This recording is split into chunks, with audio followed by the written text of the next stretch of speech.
We fly high, no lie. You know it's bullet. And with all that being said, I've decided to continue my athletic and academic career at the Stanford University.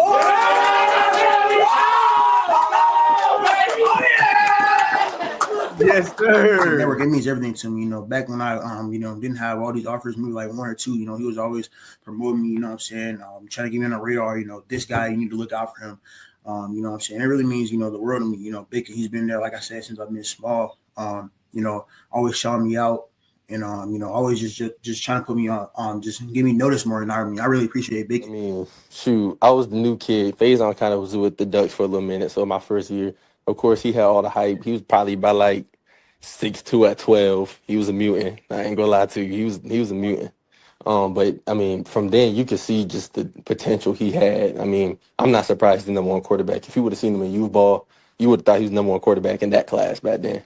So I mean, like going against him kind of like prepared you already for like what high school was. I mean, he looked like a high school quarterback around that time. So I mean, like trash talking with him. He's more quiet though. I will say that he don't talk that much trash. But I mean, like trash talking with him, going out there and hitting drills with Faison. I mean, I kind of like just builds you ready. I mean, hopefully I play against him in college. I would love it. As y'all know, this is the Sizzling News Podcast.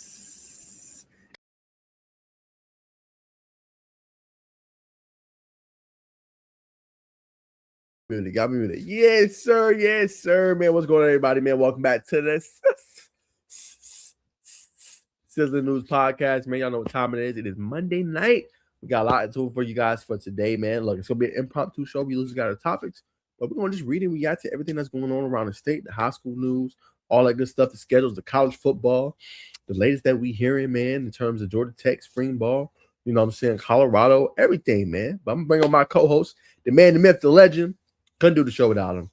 One of my favorite guys, one of my favorite people. Very intellectual individual. Arvon Bacon, the Bacon Network. Yes, sir. Hey, like that was a grand introduction, brother. I appreciate that, man. On a Monday evening, just what the doctor ordered. Just what the doctor ordered, brother. Just what the doctor ordered, man. And I'm excited, man. How was your weekend, brother? We start there, man. How's your weekend? What you get into, man? Nah, the weekend was smooth, man. You know what I mean? Chill. I mean, what did I do Friday?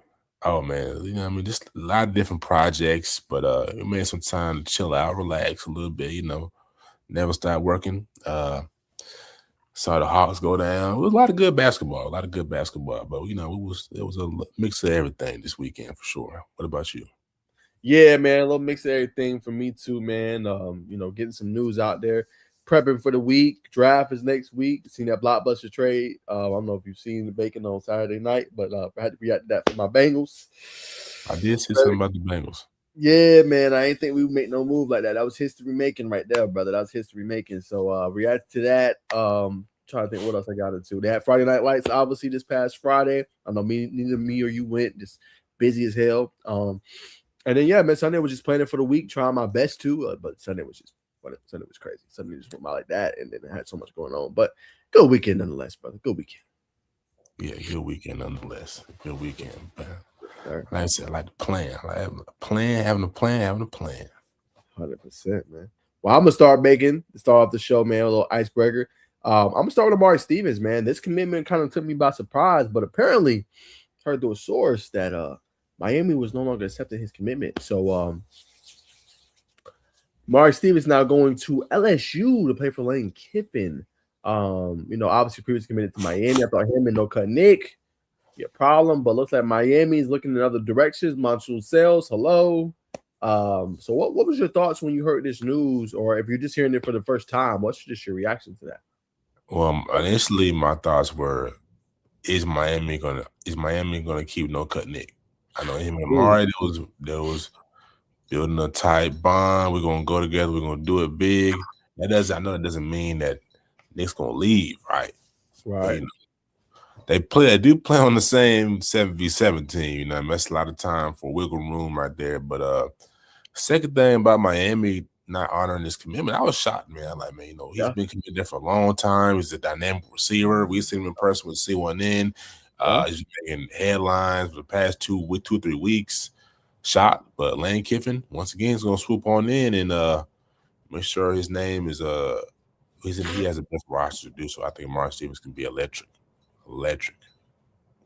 No, I agree. I mean, and I think for this class, like LSU has missed Bacon on the last couple of guys when it comes to the top receiver, right? Tristan Keys, right? But that previous cycle before that, they haven't quite landed. Now, I'm not saying Amari Stevens is the number one receiver, but they've needed a little bit more talent at that position, right?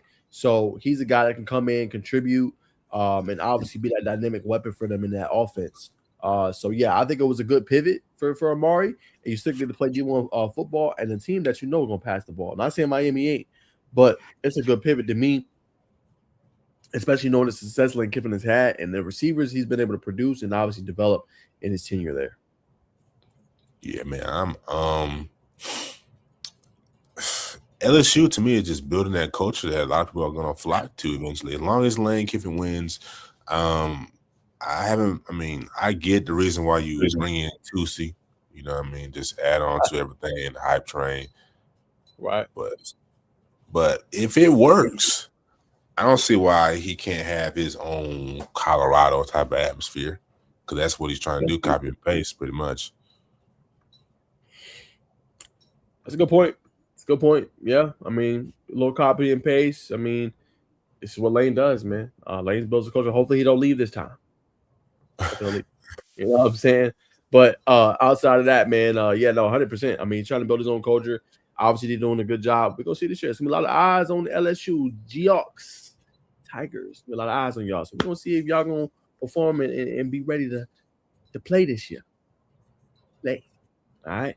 We'll leave it there, Bacon, man. We're going to hit our next headline, man. The guy you got a chance to interview. Excuse me. I'm super happy for him. Najeh Weaver officially dawned today, a 3-star prospect. Bacon playing for Westlake High School, man.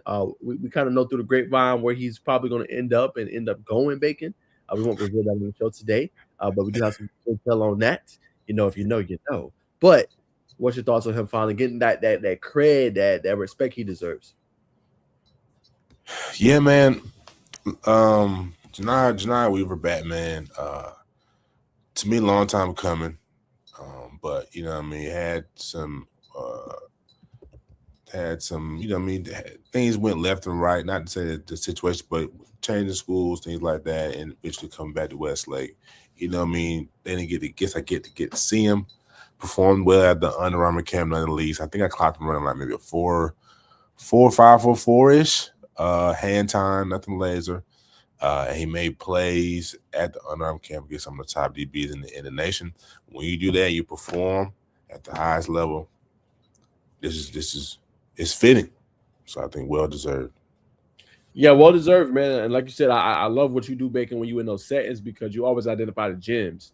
And not saying that Janai's a gem, but you really have to like study and see like what he can do and bring to the table. You know what I'm saying? Because so many look at the other guys and the top-notch receivers and Keyshawn Bowman and, you know, all those guys there. But he was one that flew under the radar. But obviously you saw what he was able to do, and you was one of the first ones on him at the interview. So, yeah, I credit you, you know, just for kind of just shedding that spotlight on him and obviously showcasing his talent and just kind of highlighting him as a player. Yes, sir, man. That's what we do over here at the network, man. We showcase extraordinary individuals that will inspire success in others. So, again, yes, sir. Love that. All right, man. So I don't know if you heard, Bacon. I'm gonna let you see the screen, but we got some new 5 stars, 6 new 5 stars. Rivals updated their top 300 rankings. Bacon, Kamari Dorsey officially donned a 5-star for the first time on the Rivals rankings. We know he's a 5-star for ESPN, now a 5-star for Rivals. What are your thoughts on obviously him and anybody name on this list that stands out? Another name from Georgia is David Jacobs. What's your thoughts on this list, brother? I guess we might well start with Kamari first. Just have heard. I could just think of Coach right now, man. But yeah, I think well deserved for Kamari Dorsey to be a 5-star, as well as David Jacobs. To me, man, possibly potentially higher for those 2 young men. What you think? That's a good argument. Definitely for sure. I haven't seen Will Menzel, who's the quarterback there. Kimon Spell, I would say, is a little bit low. I think he's really good. Mm-hmm. David Jacobs, you can make the argument he should be in the top 10, 100% Yes. over Albert Simeon for sure.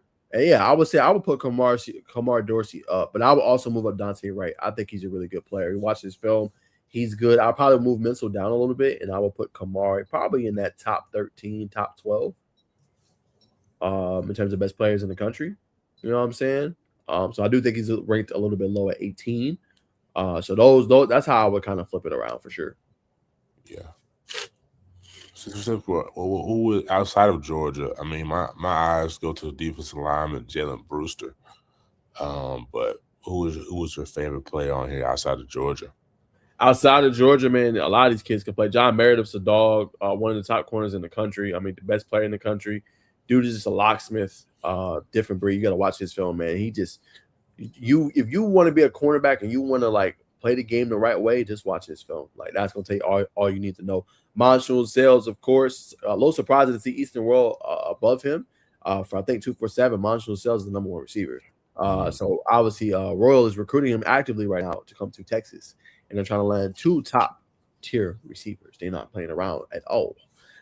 So Montrell Sales is one dog. Watch his tape, different breed, next level. And I gotta go Kimon Spell from he's out from the upper Pennsylvania area. You know what I'm saying? Up there. That was a big time get for Georgia. That could have been Penn State, that could have been any of them northern schools. Georgia's obviously able to get that commitment. That kid is dynamite. So that was a big time pickup for them. That's a very good point on you. What's interesting, man, I'm only seeing one quarterback, Will Menzel, on this list, man. Is the quarterback class not that good for 2027? I would say no. This is the class with Elijah Haven. This is the class with Peyton Houston, who you interviewed, Bacon, and did a good job with that. So I guess they just didn't rank him as high. Like I think Peyton Houston in the new rankings he's top 140. Kareem Dooley went 136.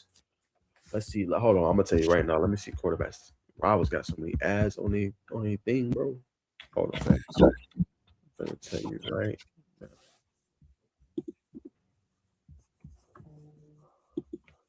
Excuse me. Okay, let's update 200. Okay, let's do quarterback. Okay, I'm gonna share my screen. Okay, here we go. Yeah, so like a lot of these guys, sorry for the ad. I mean, their ads are terrible, yo. Does that make it better? No. There it is. That's better. Okay, so here it is. I don't know if you can see this. But obviously this is their ranking. So, Israel Abrams is pretty good. Obviously he committed to Miami. Jake Norrod, I've never heard of him, Bacon, before, if I'm humbly honest. First time. I've heard of Will Menzel, obviously from Chandler, Arizona. Kid is a baller. I'm not gonna sit here and lie. But yeah, like Elijah Haven at 7 is kind of crazy. Bro threw for 62 touchdowns, Bacon. And he ended up rushing for like 30 plus, I think. And bro just inked a EA Sports NIL deal. Yeah, so to have 7 is kind of wild to me, humbly. And then, Peyton Houston at number 13 in quarterbacks, like there's no way in hell. I'm taking him over Lapati. I'm taking him over David Davidson. I'm taking him over Peter Bork. Any of these guys, like Elijah Haven should really be, if you want to go Will Menzel, sure. 2 should be Haven, 3 should be Peyton Houston, 4 you put Israel Abrams to me. So yeah, I don't know. I just feel like the rankings ain't the best when it comes to quarterbacks. Yeah, I feel like they underrate Peyton Houston a lot because of his height.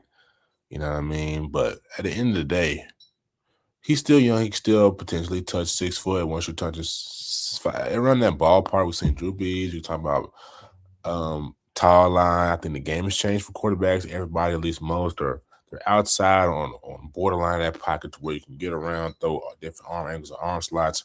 And for him too, I think when he had the most touchdowns in the state on record, I think last year he did it, broke the record. So when you do things like that, I don't care if you're going to question his classification. The kid works hard. The kid gets up at 4 a.m. So that's just a product of the work. That's it. Product of the work, man. But I'm with you, Big, and I think he was obviously rated way too low, and they got to put some respect on his name, 100%.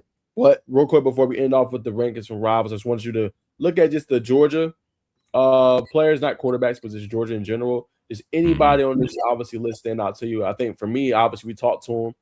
This is what we get on the channel. Amari Fountain, who we talked to, he talked about why he flipped. Number 3 on this list in terms of players. That's pretty high. 4-star, highly ranked, blue chip recruit, right up in here, man. But Bacon, what stood out to you from any of these players? Trying to go conventional here. Adrian Coles is definitely an interesting prospect. You know what I mean? Played well at the Under Armour camp. Obviously at Douglas County, loaded Douglas County roster again. He's gonna be an important piece for that engine. You keep scrolling, brother. I just want to highlight. Kareem, has Kareem always been this kind of? I thought Kareem was a little higher than this. You would think. I think he's gonna be a player that probably rises up a lot. You know what I'm saying? He obviously played really well at the opening, and then he got invited to Elite 11 in Los Angeles. So I think he's gonna be a guy that probably a little bit of a laggard, unfortunately, for rivals, but he'll definitely, I think if he has a good performance at that camp, he'll rise up. I mean, I think he was at Rivals camp in Atlanta, man. He was. And for what I seen, what he did at Under Armour, it couldn't be that much far off, man. Every time I see Kareem, he's always playing a good brand of football. I don't disagree. Then we got Jeremiah Culpepper, linebacker out of Troup County, man. I think this could be a big year, a big season for him. I think that's a name that could potentially jump Kelsey Adams as well. 178, 14th position, 19th in the state. 19th in the state might be a fair assessment, but nationally, I think he's better. I think he should be higher than that position, probably potentially 2. You know what I mean? 6'5", you can do it all, man. 1,000%. I think for me, I'm gonna go Corey Halley Jr. I think that's a little bit low for him. 137, 15 in the state is kind of crazy. Corey Halley Jr. one of the ones, man. So yeah, I think that's real low. He does have an OV set to Georgia Tech. If they lay him, look the hell out. I'll just say that. But yeah, Corey Halley Jr. they sleeping on him for sure. And then KJ, like what the hell? 22 in this. That's crazy work. Yeah, that's crazy work on KJ. That's I don't know. I'm not sure. Yeah, I'm not sure. It's like it's a lot of the western side of the country gets a lot more of a go consistently. Yeah, it does. It does. I have to agree with that. It does. But yeah, I mean that right there alone to me is like wow. I don't know what he did to drop. We just downed the 5-star by 247 when they updated their rankings. So I don't know what we're doing there. I think KJ Caldwell's ranked too low as well. In my opinion, definitely a standout safety. I think 25th in the state's a little low. 257 nationally. Don't do him justice. Success. I really like Success. Nabude. Yeah, Nabude. Yep, he's good, bro. Very good. He should be. This another one. I mean, I think we'll come to the conclusion now that the rankings aren't. We had enough discussions to know that the rankings are what they are. But long story short, I think we could see a lot. There's probably 20+ stock rises on this list that we've seen thus far. 100%. 100%. Yeah, definitely over 20+ that could be stock risers. I mean, KJ Green's rated low. Brody Campbell's a dog. I mean, watch out for him as well. Like he finally got a little bump up. But yeah, there's definitely a whole bunch of stock risers. Mario Wallace is another standout player from Newton. Plays at a high level.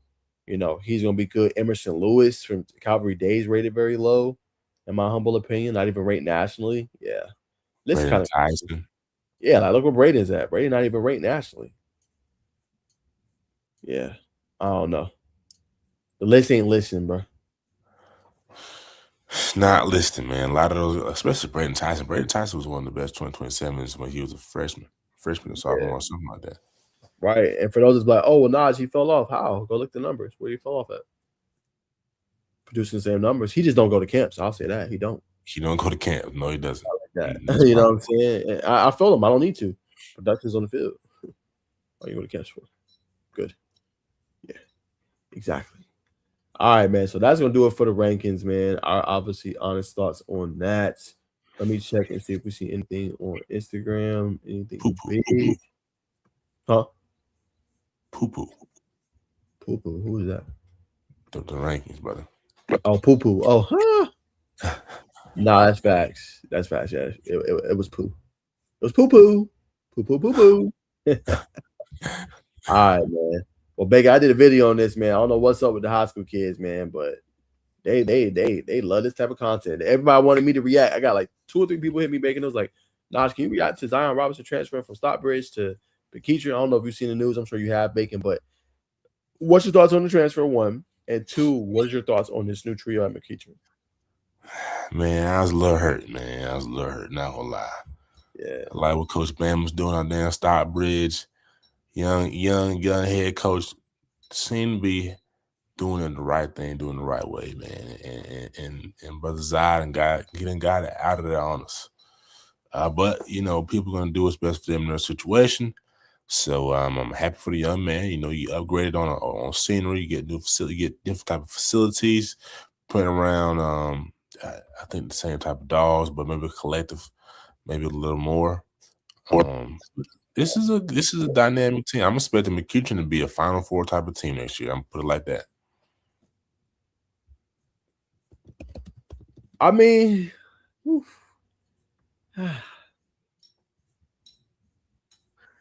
like I said in my video, I believe in Coach Reed. But BREAKOUT with all his damn talent, yeah, win some more games, bro. You can't be going out first round, bro. You went 10-0. Like, it's no excuse, Bacon. It's no excuse. You gotta. I'm with you. You gotta be Final Four. At least a move like this is like, yo, we trying to say this, and there's still a question mark at quarterback, right? I heard about Kobe Pittman. He's supposed to be the guy for them. I feel like every skill position, you good. Defensive line, you good. Offensive line, you good. But quarterback, I don't know. Yeah. Is it Pittman? Like, can you make them throws? Can you make them reads when it counts the most? Y'all mean tell me, y'all can get all these skill players, but you can't get one quarterback on the phone, man? I don't know.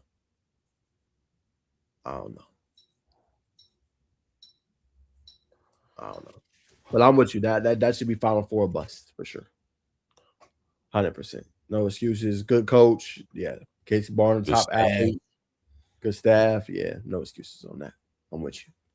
Megan said it best. I'm gonna leave it there. Final Four. Yep. And Flex by Joe got it. Who's throwing the ball is the question. Yeah. Thanks. Yeah. That's their biggest fault right now is that part. Yes, sir. That part right there. All right. What you think about these matchups? QB Market said pointless non-region matchups this 2026 season, games that should have never been scheduled, power rankings or not. Said Westlake versus Charleston County, Kip versus Valdosta, Carrollton Hapeville, Carrollton Columbia, North Atlanta Midtown, Lee County Hapeville, South Cobb Fayette County, Druid Hills Marist. I probably agree with that one right there. Warwood Academy versus Chapel Hill. I agree with that one as well. Southwest DeKalb versus Carver Columbus. That one could be actually pretty interesting. I don't agree with that one. Mount Zion versus Cartersville. I agree with that. Luella versus Kell. I don't know about that one. Thomas County Central versus Lithonia. What's your thoughts? TCC. Yeah, I mean, yeah. There's like you said, there's a couple pointless games in here. I'm not sure whether it could be the fun. Couple teams going to get some funding, right? I'm assuming. But I also understand taking kids out of their environment to different places. I understand it because you can go down there and get your head beat in. Everybody's getting mollywopped by the second or third quarter. Nobody's interested, but It's the scene outside of your community. And also, if you're getting paid to come down to build your program, we all know we talked on this show about the funding issues. So we look at it from a broad perspective, then how Portland really is it in the grand scheme of things. Yeah, I agree. I mean, I think too. I feel like this year, I don't feel like there was a bunch of pointless matchups to me. Some of these on this list are, of course, but I feel like a lot of it was obviously to the power rankings. But I feel like at the same time, we got matches we want to see. Sandy Creek and Grayson, right? I know that's not on this list. But like those top tier matches we weren't seeing years ago, right? We weren't seeing Grayson play Milton in the scrimmage, right? I feel like these teams aren't running from the smoke no more. So to me, I love Lithonia. Even if they get their heads beat in, you go up against a good Thomas County Central team, right? That's good to know kind of where you stand, what you can improve. They won a state championship. Cool. You lose. It is what it is, right? Westlake, Houston County. That's an intriguing game to me as well. Houston County, obviously one of the top teams in Middle Georgia. Westlake trying to see what they kind of have there, right? I like that matchup as well. You know, we talked obviously to Coach Barnett. He wants to schedule the top teams. He's going to continue to do it. He don't care. You know what I'm saying? He wants to learn from it and continue to improve. So, yeah, maybe Carrollton runs them out the building, but at the same time, we can't sleep on it. I think that Lee County Hateville Charter one's interesting. You know what I'm saying? Say what you want, but Hateville went deep into the postseason. You only gonna get better with the competition you play. You know what I'm saying? Sometimes they ain't gonna get that type of smoke in that. And Baker, I'm bringing up a broader point for you. We brought on Desh 2T a few weeks ago onto the show on Monday, and what did he say? He said a lot of times the smaller teams will just stay inside their district or inside their classification and won't even schedule teams that's above them or in a higher classification, right? So on one hand, we can say, oh, yeah, these matchups will never happen. But on the other hand, we can also say, Bacon, this makes it good for the sport because it makes the matchups intriguing. You get matchups we would never thought we would see. So I feel like it's double-edged sword, of course, but I feel like I like it because I would love to sit down and see Southwest Cap versus Carver. You tell me Carver can't play with a 618 or 518, whatever the classification they're in this year? Right. Carver can't. That's going to be a hell of a game. That's gonna be a hell of a game, I think. Yeah, that one. I disagree with that one totally. I disagree with that one totally. That's a good game. That's a good game. 100%. What do you think about that from a broader standpoint, though? With like what Desh had to say compared to what like Georgia does, scheduling teams that are above their classification.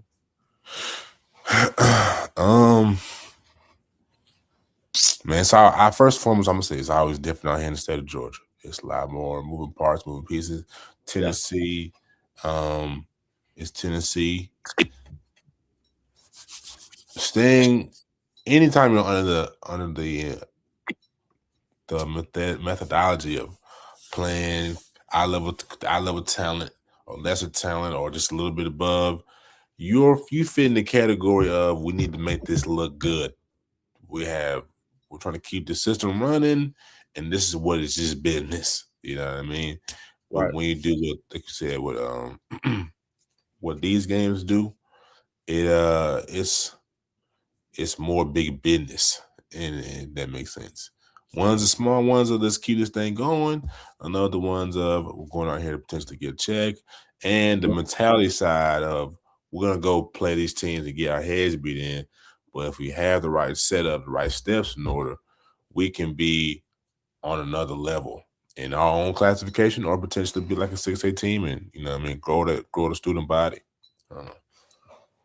Nah, I'm with you. I think that's one thing I appreciate about our state is that we do things like this. We schedule these type of matchups, and we get to see teams that we don't usually see. And whether it's a blowout or not, I think we also have to appreciate that our state is willing to at least do this, and willing to at least see a Buford play at Milton last year, willing to at least see, you know what I'm saying, a 4A top program like Kell play somebody top, you know what I'm saying, in non-conference play.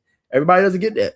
Everybody doesn't get that, Bacon. So I like it. I think it's great for our state. And regardless of blowout or not, I think it only helps. I say this to end it. This is well and good, but I think in order to give people what they really want to see, we want to see those games where in Marcus' situation where we had those. Do these games make sense where we have an out-of-state team playing? You know, we want to see some more of a national schedule, man. It's that time for high school football. I don't disagree. I agree with you. I think they need to do it how they do basketball. They have a Chipotle National. I think just do like a bracket of the 8 top teams, you know what I'm saying, and let them play. But the problem is, Bacon, a lot of these kids, they enroll so early. So you would have to start the high school season earlier. Now, we've already talked about it. We're going to get into college football here in a second. Then potentially moving up the season a week or two. You might have to think about moving up the high school season a little bit, right? Because it don't start until like the second week. I think the earliest mid-August, right? Yes, mid-August. Start early August. The kids are already in school. Let the first weekend be right before they go back to school. I like that. Yeah, hit the ground running, bro. Okay, you in school. Okay, football has started, right? And the only reason I say that is because you give college football kind of its time too if they decide to move in that direction, but you also give high school its unique time too. You know what I'm saying? So it just depends if they will want to move that up, but I think it'll be beneficial so we can see more of those top matches like a Hoover going up against a Buford or a Thompson going up against obviously a Baylor, Tennessee. Yeah, exactly. It's a good one. Exactly. Like we want to see the best of the best. Why not? Now let me ask you this, and I know I keep adding on layers, but how many games can they still play the regular high school schedule length, or take away some games because you still got a grueling? You're playing more consistent, more more high level football. So you're gonna take some beatings. Do you expand roster size? What do you think? Yeah, that's a good question. I would say it's a good question. Because 10 games is not like it's at a good point. I don't say you should do less than 10. Everybody says 10. I like the 10 games, if I'm honest. Go to the playoffs, whatever happens. If you win a state championship, though, you usually obviously have to play about 4 extra games. So you're at 14. Yeah. I would say probably a max of 2 to 3 games. Yeah. You know what I'm saying? That they would have to play extra if it was going to be on a national level. Right? No more than that. Because like you said, that's a lot. You get into almost an NFL season to a degree if you win and do that. But I will say it does prepare you. Right? Because look at the expansion of college football playoff. Right. We got the same discussion, Bacon. Like, it's 12 games in college football. 9 of them now are starting to be conference play, right? So then you got 12 games. If you get to that last game, Bacon, how many you going to play if you play in that first round? Yeah. You're playing significantly more than you would on that back end. You're playing about 15, 16 games. So to that point, what happened, the top seeds and the top teams, you give them that week off. Do how you do with college football. You know what I'm saying? If you're going to do 12, give the top 4 open week. Cool. Let you hustle or let you obviously rebound, all that good stuff. And then you have obviously the other lower teams play. And then you go obviously in the high school bracket. But I think you should try to end it off. Your last weekend should be in December, I think, when it comes to that. End it off before the boys start playing. Yeah, like end it off before college starts to come in the ranks. Yeah, I'm talking about season. I'm not talking about like high. I'm talking about like the national one. But remember, like you said, some of the Georgia goes all the way into like December. So I would say like mid-December you gotta be done. Yeah. I agree. And early on, it doesn't have to be a national, like before it's crowned national champions, but it didn't play necessarily anybody before. They just had a better record, high ranks. I think keep it that way right now. So you know what I mean. But definitely scheduling some national stuff. Exactly, 100%.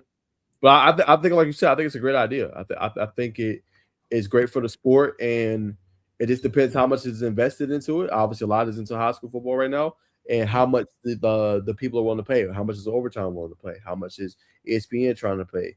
Who's trying to pay for those rights to broadcast those games? Right. Very true. Facts. You can get some people in on that, man. That's easy. 100%. But Bacon, unless you have anything, I think that'll probably do it for the high school segment. I don't really see anything else pretty crazy. I mean, we got like, I guess I was gonna see where you was at, but the interesting topic in high school football as well is where we're gonna play state championships. It's been all about playing at the Benz. It's good for the experience. It's a once in a lifetime type of opportunity for a lot of these kids. Does cost a lot of money. GHSA had to come out of pocket this season, you know what I mean, to pay. Now, switch to Center Park Stadium, it's lesser. Still in the city, kind of a middle spot. But a lot of people think the best solution is to go to Buford, which I'm not gassed about. but it is a nice facility, and high school teams do get more share of the pot. I'm not in disagreement with having it at a high school like stadium or facility, but I do think you need to put it in the central part that everybody can get to. And I think you need to have like something. I don't know if you could do it in Atlanta, but you need to put something somewhere where, like you said, the high school teams can get more in a pot and it's not so expensive to operate. Because of what I've heard about the Falcon Stadium, it's just so expensive to even turn the lights on, which makes it so much to obviously do. Right now, GHSA is, obviously there's a lot of cash reserves, you know what I'm saying? So that, obviously they had to pay out of pocket, but that didn't really hurt them too much, you know what I'm saying? Because they did right with investments and different stuff like that. So they're good for a while. But to your point, yeah, I don't agree with Buford. It is a nice facility, but Georgia got money. So I think you need to find a solution where you can have a nice stadium, high school can get most of the pot, and you're not having to pay so much for it to be held there. Because Buford is far from everybody, bro. Like South Georgia, Middle Georgia, even on the South side, like that's not an easy drive. So just say, oh well, yeah, you got a $70 million facility. Yeah, we're just gonna have the state championships here. Yeah, no, that's not the solution to me. Right? That's just making Buford even get more rich because you're gonna have to pay them to have the stadium there and to be able to have the games. No. Bias. It's real biased. I don't think that's the solution. And then what if they make it? Also, you're gonna get the home court, the home field advantage? Yeah, no. Yeah, now, whoa, boy. Yeah. Like at that point, we're like, what are we doing, bro? No. You need to have it at one central location that everybody can go to. You know what I'm saying? Or for the time being, just have some of the state championships like down south. You know what I'm saying? Like put a nice facility down south, middle or South Georgia, where their boys ain't got to move as far. If you want, have it obviously there, and then have it at the nice facility. Blount's got nice facilities. All these schools got nice facilities. Get a nice facility, man. They can have the state championship there. They ain't got to commute as far. Boom. And then the rest of it, have obviously somewhere in the central location where you ain't got to pay and get more bang for your buck. That sounds like a 3 to 4 year plan. I don't think that's overnight. Right. I think you have to build something. I do. I hate to say it. I don't think you can do Georgia Tech. I don't think you can do the Detroit be terrible. I don't think you can do obviously Georgia State. No. You know what I'm saying? People don't like that facility. I just think you're gonna have to build one. Right. If I'm honest. Yeah, I agree. Mine went to Lakewood, but the parking's not good enough over at Lakewood. Nah. To even have the conversation if you wanted to. Yeah. Nah, not even close. Nah. Yeah, that's wanted to bring that one up. That was a hot topic. Great breakdown by you, brother. Yes, sir. Appreciate you, man. Definitely think so. Obviously when it comes to that, man. But Bacon, we got some college football, man. I want to ask you definitely about some different things, man. So I'm gonna try to find one of my tweets that I had real quick. Jackson said everything. Okay, that was that post. Where is my post? That's okay then. You don't have to call. It's okay, girl. All right. Sorry, y'all. All right.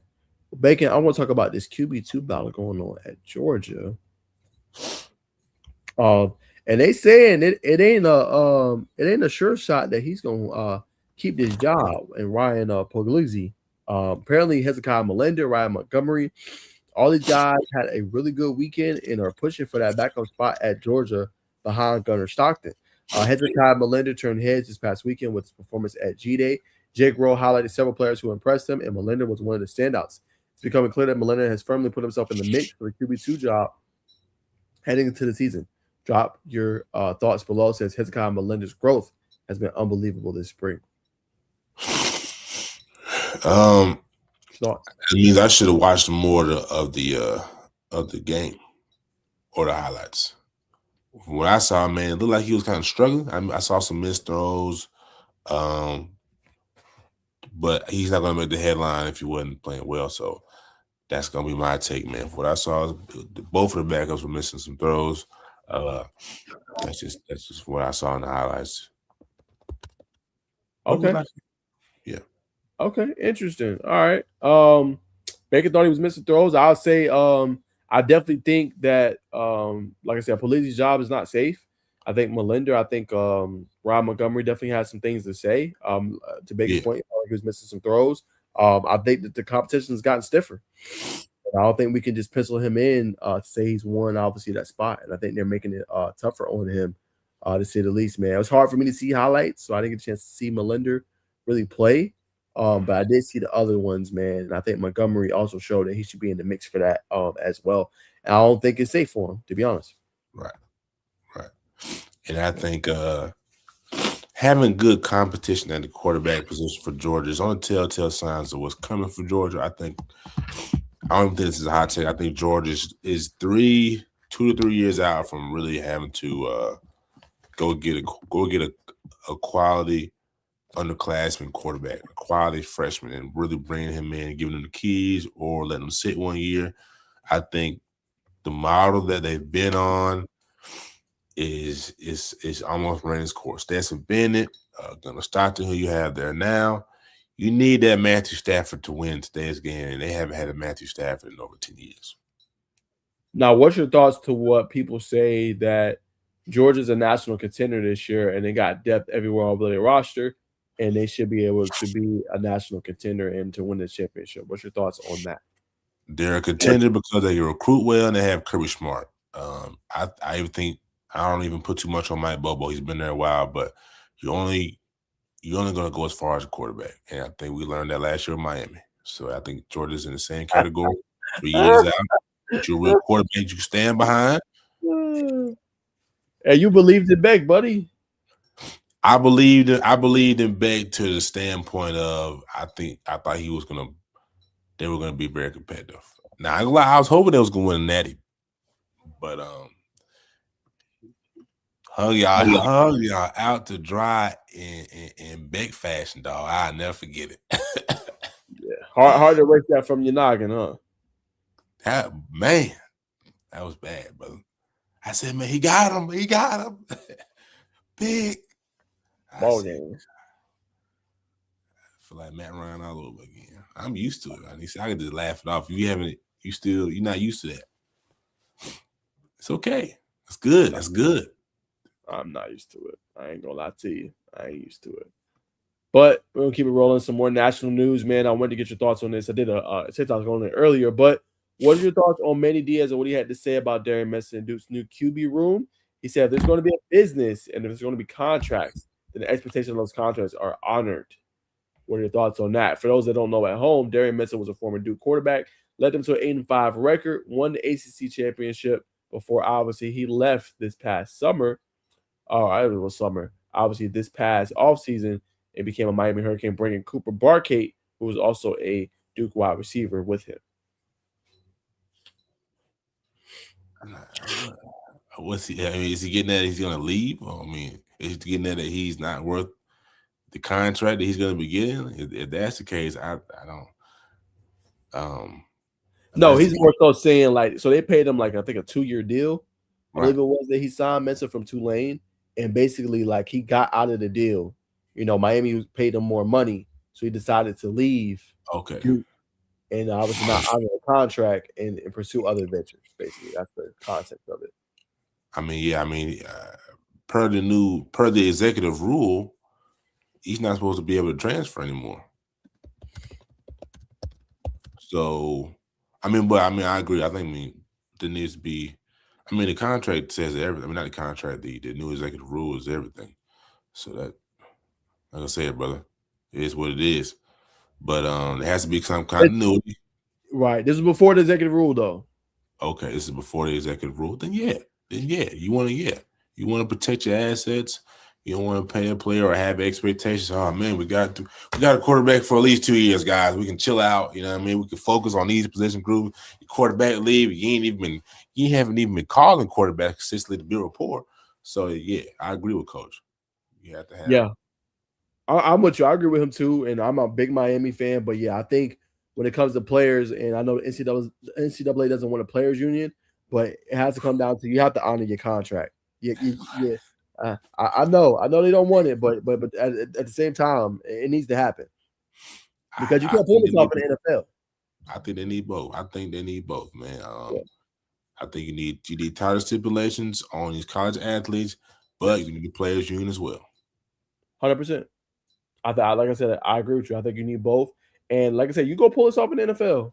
Oh yeah, we signed you to a 3-4 year deal. Yeah, I'm not going to honor the contract. I'm gonna go here because that's not going to happen, right? You will get cut, or you know what I'm saying. Number two, you can request to get out. They have to honor you getting out though. You know what I'm saying? And you can pout all you want, miss OTAs. Then hey, guess what happens? You're fined. Hey, guess what happens? Your pockets hit. Yeah, you can't pull this off in the NFL. So to his point, I agree. Once you have a contract or you sign a business, yeah, uphold the contract. And then number two, if you decide not to uphold the contract, there needs to be a buyout for you. You have to pay me $300,000-$400,000 of your whatever NIL money that we paid you to leave. Period. And you have to sit out a game or two. It just makes it less. But with the new executive order, maybe those ramifications, those stipulations don't have to be as tight, because obviously, you know what I'm saying. But I think there needs to be a buyout of what you have to pay for sure. Yeah, I agree, brother. It was something else I needed to say. Yeah, that's fine. We could leave it at that, brother. There needs to be a buyout. Consequences, repercussions need to be made. Well, I mean, but yeah. Oh, this was it. If your head coach leaves, you're not penalized for that transfer, right? No, I don't believe you are. Yeah, that's good. So you should. cool. Okay. All right. Respect that. All right, Bacon. I'm gonna pull up a clip. I want to get your reaction to a big time clip for GT on Saturday. I know you got a bunch of questions for me, so I'm gonna show one clip. You probably know who this is, but he made a lot of plays, obviously on Saturday. But this is DeBron Gatlin. I'm gonna let you look at the play one more time, and then a new quarterback has been named for Georgia Tech. So I know you got some scintillating questions, Bacon. We're gonna let you ask away, buddy. But let me pull this part up real quick of what Coach Key had to say on Buddy, and then we're gonna let you do what you will. Let's do what you do. Hold on 1 second. All right, here it is right here. This is Coach Key, and I'm gonna throw it to Bacon. If we started the game today, Alberto Mendoza would be our starting quarterback. The full quotes of what he had to say says, "Who do you think it is?" They said Alberto Mendoza. Yeah, you're right, but I don't know. I can't predict the future. That's why those guys all got reps, right? We started the game today. Alberto Mendoza will be our starting quarterback. Pretty simple, right? Talk about how he's pleased with everybody's progression, so on and so forth, right? And obviously everything going forward. But what's your thoughts? I thought this is what we all expected. We all expected Alberto Mendoza to be the starting quarterback when he came in. Did we think it was going to be this soon? I don't think so. There was some hype on Graham Knowles and the Georgia. Well, mainly Graham Knowles. We didn't know too much about the Georgia kid, that the in-state kid that decided to commit to the Jackets. So outside of that, I think we knew who was going to be the starting quarterback. So yeah, that's my thoughts about that. I'm excited to see. I think it's a big brand. The Mendoza name is a big brand in college football right now. Pair that with a Justice Haynes. Pair that with a receiving core who I really forgot about. They really have a lot of guys. DeBron Gatlin being the main one to go to DeBron. DeBron was a standout at Milton. Committed to the Gamecocks out of college. Redshirted.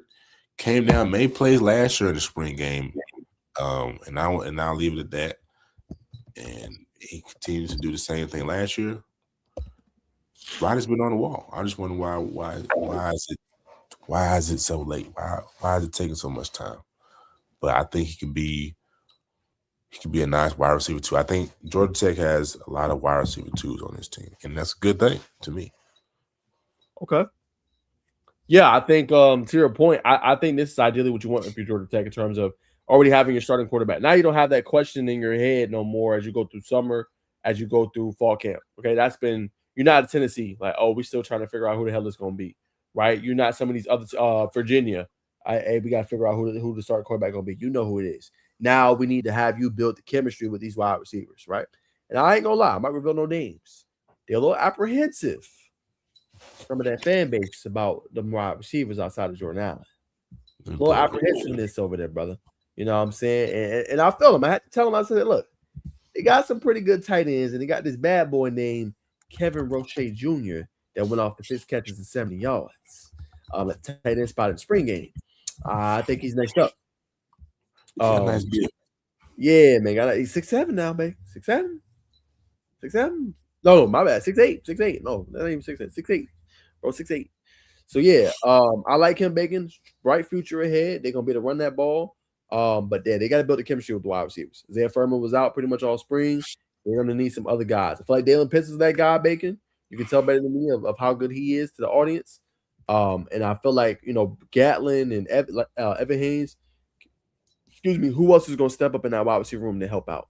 Is one of my biggest concerns coming out of spring. I agree. Is even here and only speak what you can. Is Collins? Is any of the freshman receivers making any progress?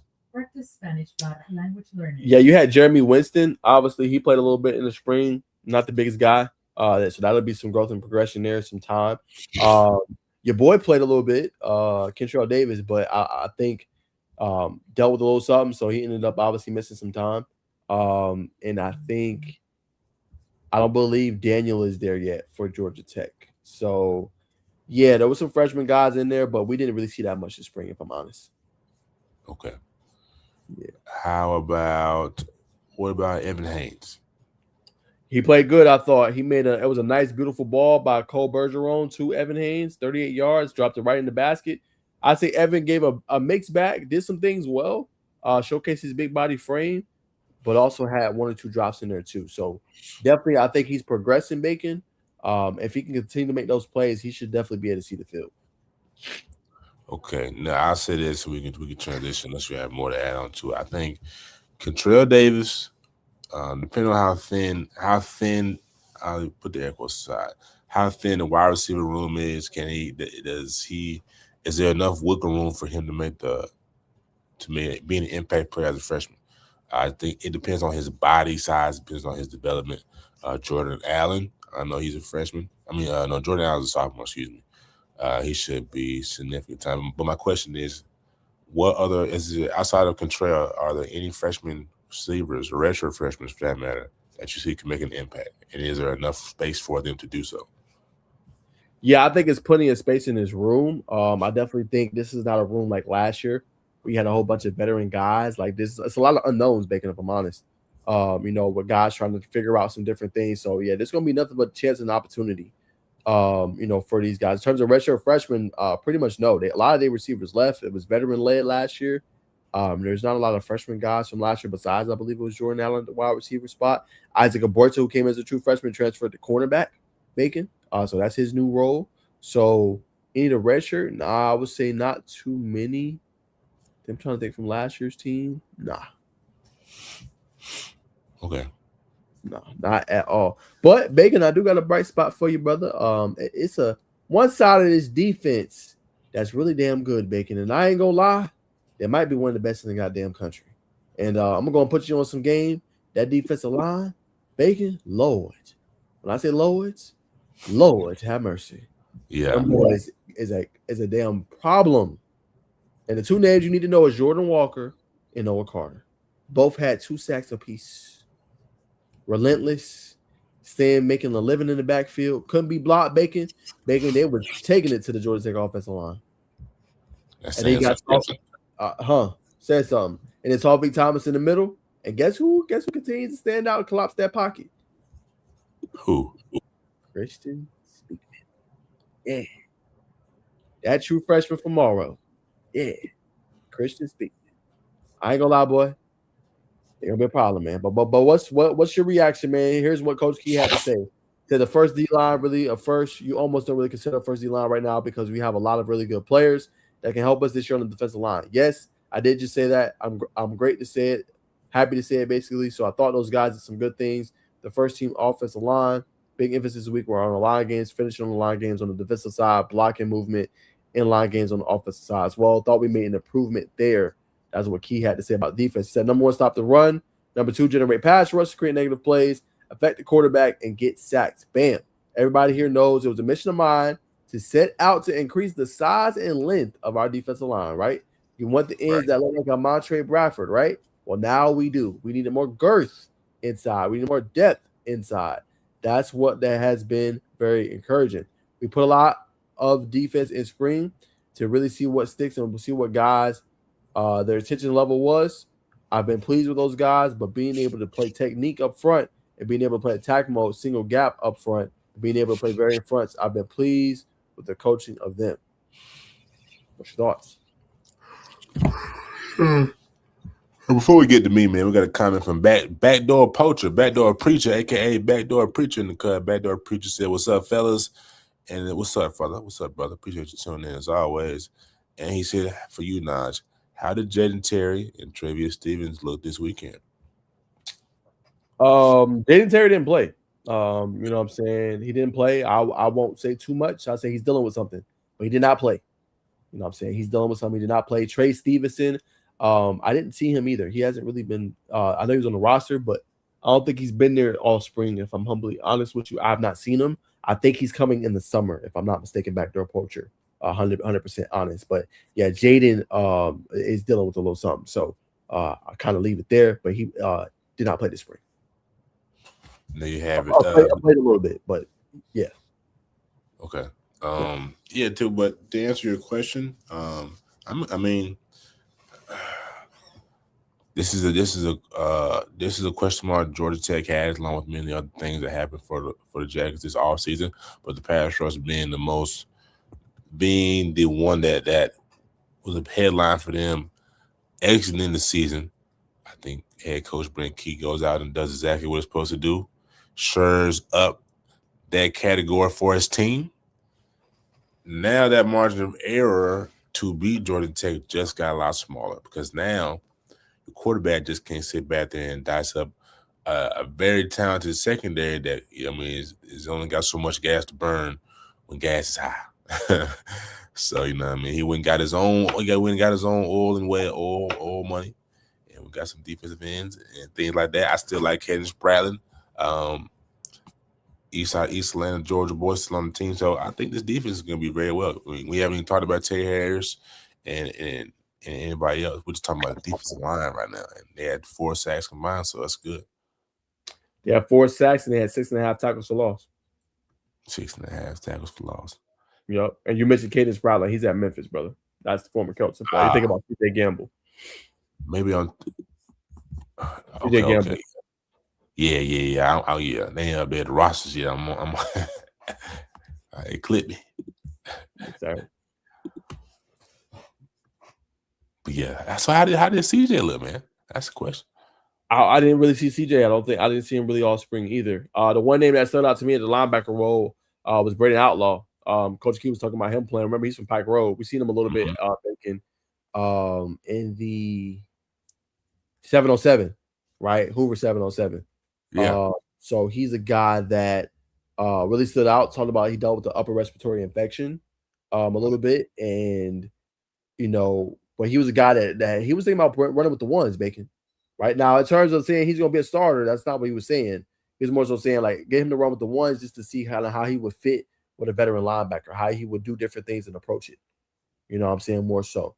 So I think that's huge for him, and obviously that helps him out a lot, in my humble opinion, Bacon. So he's going to be a guy to watch, right? And I think he's a guy that you got to kind of keep your eyes peeled. Him and Kamen. Kamen had a pretty good spring game as well. He had their chance for a pick. He was rotating all over the field. Kamen Spalding looked pretty good as well. Kamen Spalding. Yeah. Okay, yeah. Kamen Spalding. That's what it is. Yeah. Linebacker. Okay. What you got questions about? I gotta ask about, since the O-line got beat up on, how's the offensive line look? That's supposed to be the stronghold. People not gonna say this. They're gonna be like, Najeh, you tripping? The second and third didn't have everybody. No Ethan McKinney. You know what I'm saying? They missing a couple guys on the line. I will say I'm concerned about depth for sure. I did not like what I saw. I think depth is going to be a concern because, right, you got Malachi Carney at right guard, Jamison Riggs at right tackle, center's going to be Joel Ionata, left guard will probably be Kevin P, and left tackles will probably end up being Ethan McKinney. You got Jordan Floyd, obviously, of course. You got the Hurd twins, but they're freshmen. How does the rest of that line look, right? It's hard to get through attrition, Bacon, with the offensive line. Like, you're going to take your lumps and guys will get banged up. But depth is something that kind of makes me pause for cause, makes me a little bit concerned, if I'm humbly honest. So that's the part I'm like, I'm kind of scratching my head about Bacon because it's like, is it? I'm trying to play devil's advocate a little bit because it's like, is that damn defensive line that damn good, or is the offense line regressed a little bit with missing Keelan Rutledge and Joe Fusile and some of those guys? Well, I mean, I don't know, bro. I don't know. is everybody playing though? You know, Will Reed got some time last year. He still got the redshirt freshman guy, Kevin P. Xavier Canales, high recruit Josh Petty. I won't say too much on Petty, but okay, yeah, I will leave that there. High prize recruit. I don't want to get in no trouble. So I'm gonna leave that there. Some people stay off the weed. Yeah, I'm not gonna say nothing on that. I ain't trying to get in trouble. I got a good connection with Coach Key in the program, so I ain't gonna say too much on that. Until he officially announced or whatever. Yeah, we'll leave that there. Anyway, to the other guys, Kevin P. Yes, he looked good this spring, right? Did some things, did what he was supposed to do. I like Kevin P. Who else did you ask me about? Xavier Canales is coming along, right? Crew Moladors, true freshman coming along. Who else did you ask me about? Did you say anything about hold on? Yeah, you already talked about Reed. I mean, you got Jameson Riggs. I think you already talked about Riggs. Right tackle. Will Reed is going to be a backup. He's going to be backup center. He's behind Joe Ionati. He changed from guard to center. Okay. I mean, Jordan Floyd. Did you already talk about Jordan Floyd? Yeah, he looked good. He had a pretty productive spring. He looked pretty good. Now back to approach. I'm not saying nothing bad about Josh Petty. I'm not, okay? I'm not saying nothing bad. He's a good, talented player. I just think they're looking for his growth and progression, right? And kind of how he looks at different things. I ain't saying the kid can't play. I ain't saying the kid's banged up. I'm just saying they want to see some things. That's all I'm saying, brother. They want to see some things. I'll leave it at that, okay? Nothing bad on Petty. Just they want to see some things, all right? Shane Marshall, I really like. Real quick, before I throw back to Bacon, I really like Shane Marshall, running back, plays well. You know what I'm saying? It's just such a talented, loaded room back there, Poacher. So it's like, how much PT will you get? He should get PT, in my humble opinion. He should, keyword. How much it will be, I don't know, because the room is talented and is loaded. You got Justice Haynes. You know what I'm saying? You got Malachi Hosley. JP Powell had this 56-yard scamper that this past weekend, I guess you could say. Marshall's loaded. I think you're going to see him make a lot of his mark in the return game, though, if I'm honest.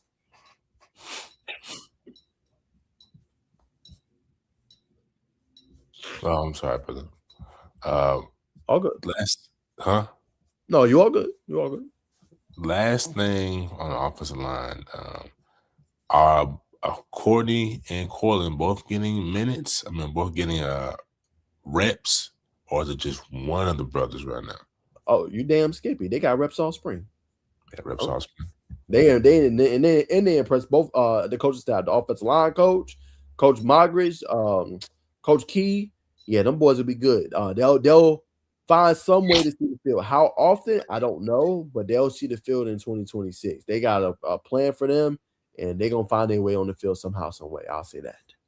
Man, that's good, man. That's good for this. That's good to hear, man. That warms a brother hearts right there. But to get back to it and put you back, not really put you back in the fire, man, but I think a lot of people need to start putting Aiden Burr on their draft boards. I'm gonna have a record-setting kick. I see you be staying up with it. 68-yard PAT, man. Yeah, he's really worked on that part of his game. We talked to him this spring. And you know, I don't know, man. I don't know what these kickers is doing. I don't know if they getting a shot at that Henny, or if they getting a shot in their system. I don't know, but they trying to hit 55s like it's nothing, like it's candy, and you know they trying to aim for 60 now. You know what I'm saying? So Burr is like taking that serious. He's hit some big time kicks. In his career, 55-yarder game winner over Clemson. I think he's a weapon this year. I think it's a damn shame, Bacon, that he didn't win the Lou Garza Award. He was really good last year. I think he's definitely going to get drafted, 100%. He's one of those NFL caliber guys. Likes to watch Braden Aubrey, who just signed a 4-year, $28 million deal with the Cowboys. Likes to watch several kickers throughout the NFL. So I think he's going to be a guy that definitely should be drafted.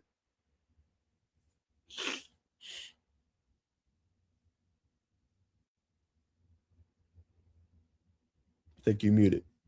But yeah, I agree. I agree. I ultimately agree. I think he's a special kicker. I'm not sure what the kickers are doing as of today, why they are kicking the thing a bomb away. I mean, I can only attribute it to the food, things like that. But yeah, I had to bring him up because that was impressive. It's underrated piece. Like nobody does, but you're right. Yeah, underrated, especially the way he walked off that game against Clemson. Now, I know the Falcons are looking at Haynes King. They should keep your eyes on the team. They should keep your eyes on the team and go get their kicker. We'll get their kicker. Sure up that. Right down the street from me too. You ain't got to go far. No, you don't. You stop by Varsity, slide on in. Get your little glizzy gobbler. Good to go. Naked. It's a glizzy gobbler. They can stop. Glizzy gobbler. I use T-quote. You wild, man. We'll go up for this. Let me get a glizzy gobbler. No, don't do that, brother. Hey, people like their glizzies, bro. Let me get a naked dog, mustard on the side, please. Let me get an orange fusion.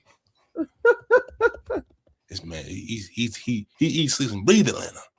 Yeah, bro. He sleep and breathe. Wilkins for mayor. Crazy, man. But that's most of the college football news, man. I guess the one thing we'll talk about before we end off the show, Bacon, just the mock draft, man. They saying it's gonna be a historic draft, bro. So I just wanted to get your thoughts. Like, I think I'm gonna pull up a little NFL mock draft here, ESPN or whatever. What's your thoughts, man? What do you think? You've been hitting on your predictions lately. You called the Vanderbilt, Grant Hovland, the Vanderbilt. You've been calling the Portland making the playoffs, brother. So I want to get your just final thoughts. Last show we'll do before obviously NFL draft on Thursday. So wanted to get your thoughts, brother, on just the mock draft and any movement you think we will see.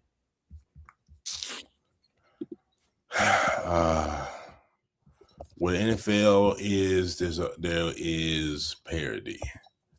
However, I don't think Las Vegas is going to move. Then they're going to get their guy, Fernando Mendoza. The Jets and the Cardinals, you never know what they could do. They got a lot of capital. They got a lot. Their salary cap isn't high. If it's me, I kind of just let the chips fall where they may. You've been bad for a long time. If you're the Jets, you need a quarterback. Stack up on those picks. This is gonna be one of the best draft classes that's come through in a while for the NFL. Yes.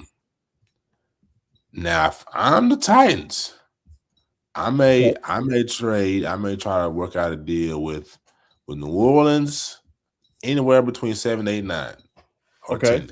Cheese probably won't budge, but I think you can get some capital from those three teams.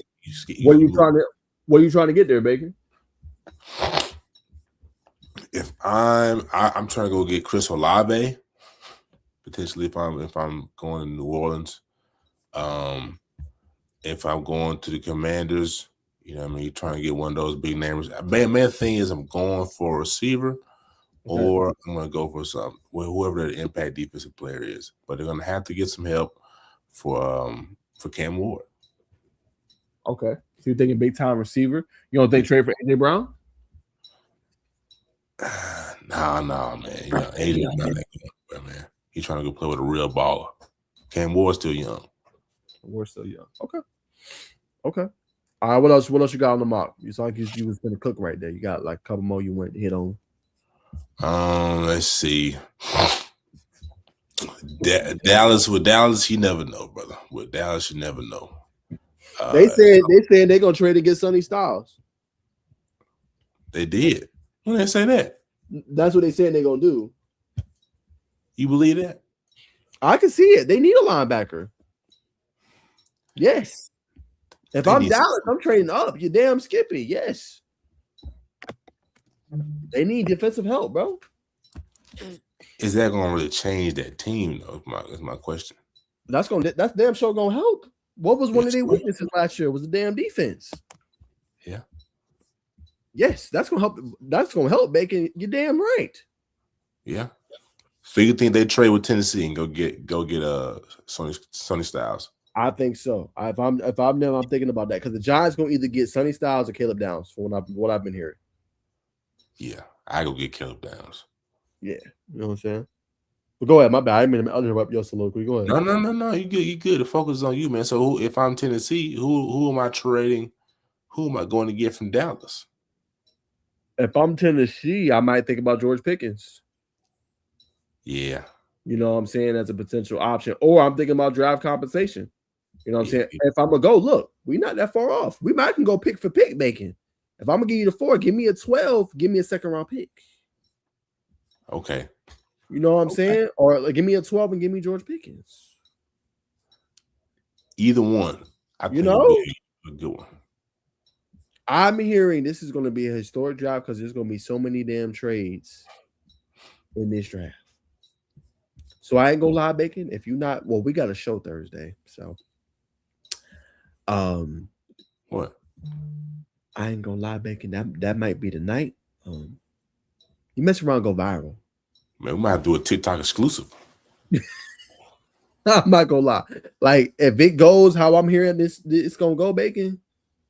Just them quick reacts and out. Yeah, bro. That might be the. Might be the move, yeah, facts. Might be the move, man. Might have to do a quick little show, little 30 minutes, or start a little early on Thursday or whatever. Start at 7, be done by 8. How you want to do it? This that'll just be a special show, NFL Draft special show. But I'm hearing it's gonna be some crazy moves, Bacon. So what's the news on your Bengals, man? All right, cool. Let's talk about it. Good. I want to get your reaction to that too. Hold on 1 second. Bengals. Yeah, because I ain't gonna lie, I did a video on it and Bacon, I was torn.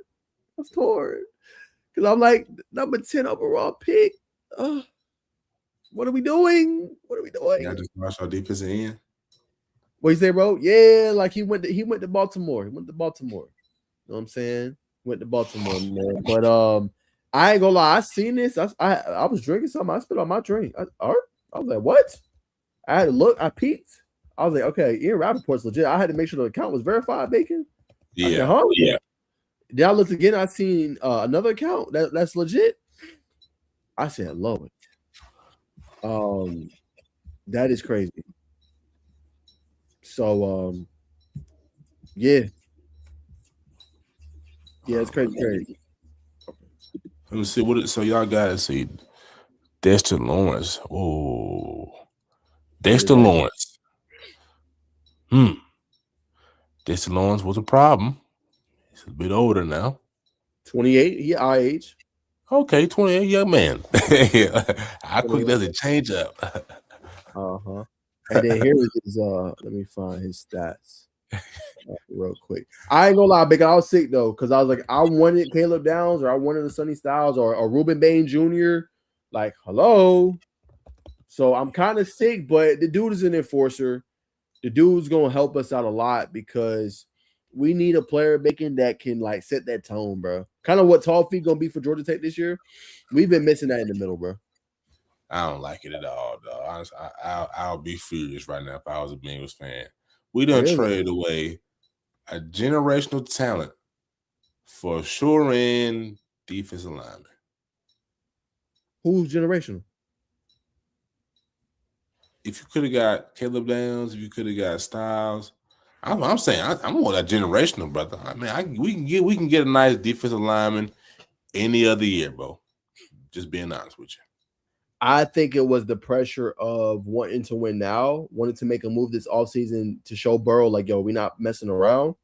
And to your point, I agree, those are generational talents, but do you have a 5-year window? Right? Can you wait that long for those guys? I don't know.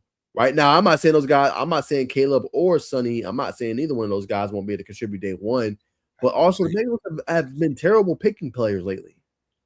And it feels like they just think too hard when coming to moves like this. Yeah. So for me, hold on. I did it again. Bless you. Thank you, brother. For me, I was torn on the move, but at the same time, it's like they've never made a move like this ever. We don't trade a damn top 10 pick for a top tier player in the game. We just don't do shit like that. Very true. So for me, I liked it. I know you're like, well, Najeh is just a bookend defensive tackle, but we were porous against the run. It got obliterated. Yeah. So he at least helps you there, and he creates pressure in the pass game. He's a very good defensive lineman, man. We know that when everybody knows the brand name of Dexter Lawrence. If you haven't been watching, you haven't watched football because play for the Cowboys. But man, you just like the big splash picks. That's all I'm saying. You like, those two are gonna be. I know Caleb Downs is gonna be a week 1, year 1, all rookie pro. For sure. Now, for my Bengals, to your point, Bacon, I think we got to find our way back into like the first round somehow, some way. If we don't, like, we need to package some picks, something. Well, you right? could. We don't pick until like I think it's the 9th pick in the second round. Okay, not too bad. It's not too bad, but I want us to go get something. Like we gotta. Hey, this is a top tier draft. Sometimes you got to be bold. Give me a move. Give me a 3rd round pick. A player we don't use no more for Monsieur Delane. Make a move like that. So we're gonna see. It's gonna be interesting. But what else did you have? I didn't want to interrupt you. I gotta bring up the Falcons. For the Falcons, we all picking that. Stay put. Don't do nothing. Don't do nothing. You just need to let the chips fall where they may. And I say that because there's been some talks about us potentially trading for Myles Garrett. Oh, I don't think we should. Stay at the Falcons is too shaky right now. We don't even have a quarterback. You need some receivers. Drake London, Kyle Pitts. No. I like Drake London. I like Kyle Pitts. I think we have enough offensively between those 3. If you add in Bijan, we signed Olamide Zaccheaus. He's a proven receiver, coming back to Atlanta. If anything, the Falcons in the second round of the draft, you need to go get probably a linebacker, man. A linebacker. You know what I'm saying? I think you get Amari Harvey, 3rd, 4th, 5th round, somewhere in there, maybe 4th, 5th, depending on his value, his valuation. Mm-hmm. I think you'll get Amari Harvey. Go get that as a steal. That makes you more versatile with the safety play. But to me, you don't make any irrational moves. Figure out your quarterback situation first before you make an irrational move. That's me. Okay. But maybe we see the Eagles maybe make a splash too. We could see it. They said they're gonna probably trade him to the Patriots after June 1st. So that could be a big move for obviously them in New England. New England wants him. And he'd be back with his former head coach as well, Mike Vrabel. That's my take on the NFL draft as of right now, ladies and gentlemen. Some things I know, some things I didn't know, but I call it as I see it. Plain and simple. There you have it, man. But before we end the show, Bacon, one more topic. We did pretty good not having those topics today. We hit an hour and almost 20 minutes, so not bad in my opinion. Not bad for a impromptu show. But Bacon, some advice was given over the weekend. For any young journalists in the game, Bacon, you're a young journalist, I would say still. You've gotten obviously more season. I've got more season. But there was one guy that gave some good advice, and I just want you to listen to the clip and give me your honest thoughts and reaction to the clip. And what do you think as we end off the show? Yes, sir. That's it. All right, Kamingo. Sorry. I don't care where you are. Go volunteer to cover softball. Go volunteer to cover golf. You know what I mean? Get something on your resume. Learn how to write, because it's so different now, even 2026, than it was in, say, 2019. Yeah, and I'm not telling people to go work for free, but it's almost like, are you passionate enough to do it? Yeah. To where you won't even get paid. When I started, for years, we didn't make any money on this. Mm-hmm. We're doing pretty well now. I mean, it's because of the work we put in when nobody was watching and we were making nothing. I did the same way. I've talked about it. I went to Under Armour camps. I was charting 40s.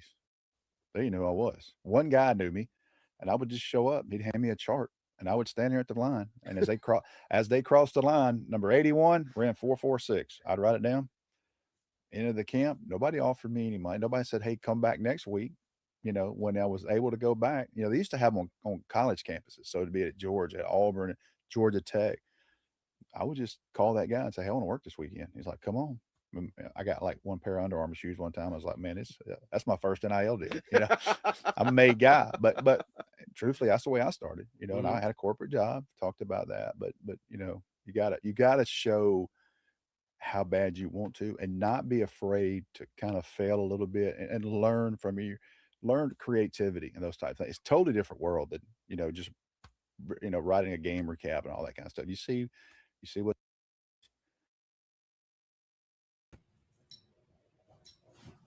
It is Bacon. I seen this. I thought about you.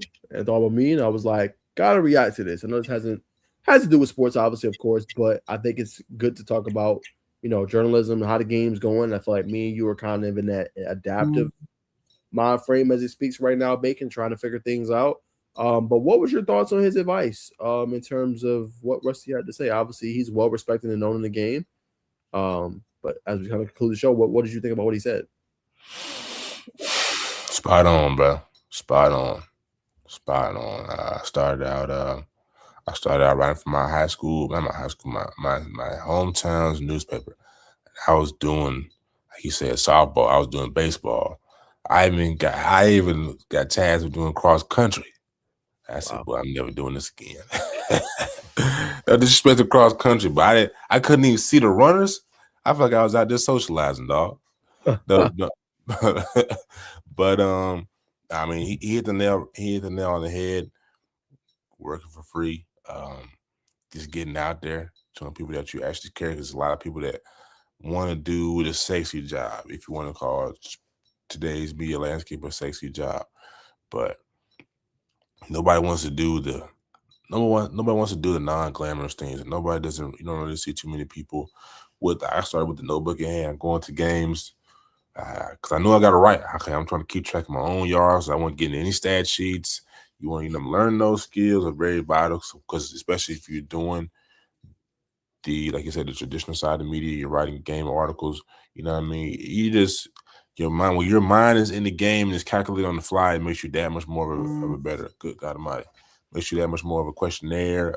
It makes you able to. Make sure you're able to just be more versatile in your approach. And like I said, on a creative tip, doing what they're doing, what we're doing, podcasting, talking about the game, getting clips up, utilizing TikTok, whichever app has the most rate for virality. Because, the more eyes on you, the more people are going to come familiar with you. And just because you went viral last week, it's not what you need to be hunting. What you need to be hunting is the consistency. That's the consistency. It's going to do everything for you. So that's he hit the nail on the head, man. I'm sure you're going to say some similar things. Yeah, I think Rusty is right. I agree with him. Probably the majority of what he said. I definitely think getting out volunteering. I say my thing, I would say, if there's something you want to do, pursue it in high school. Because in high school, you're going to really know, do I really want to do this? Do I really see a path?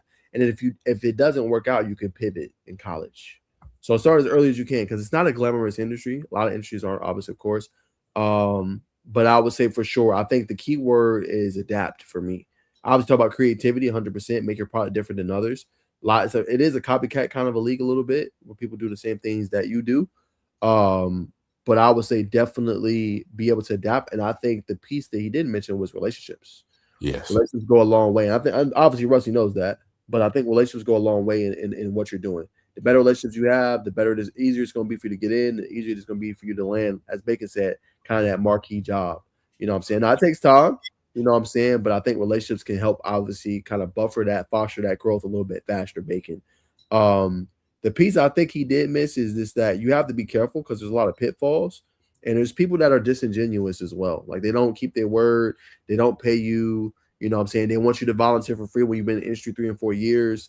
Like, that part, I'm not really with. If you kind of have a resume and I would tell any young journalist, get it in writing, bro. That's one thing he did not mention. Get it in writing. You know what I'm saying? Because this person said, "Oh yeah, I'm gonna pay you this." more often times than not, they're not going to pay you. Or more often times, like they forget or whatever. You know what I'm saying? If you get it in writing, okay, I'm going to pay you on this date. This is going to be the form of payment.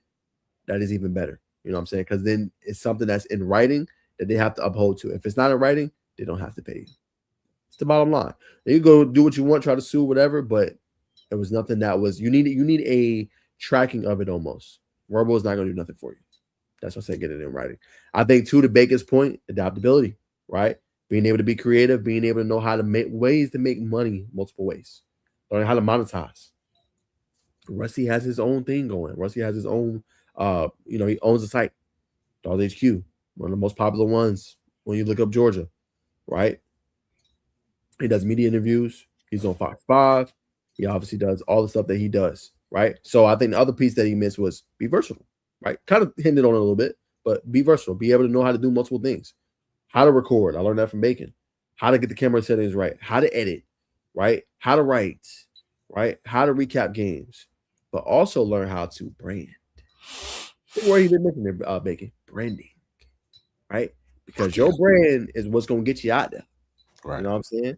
So the bigger your brand is, the better it is, the more opportunities that can come your way, right? We're in a new era, Bacon. It's no longer, there's nothing wrong with working for somebody else.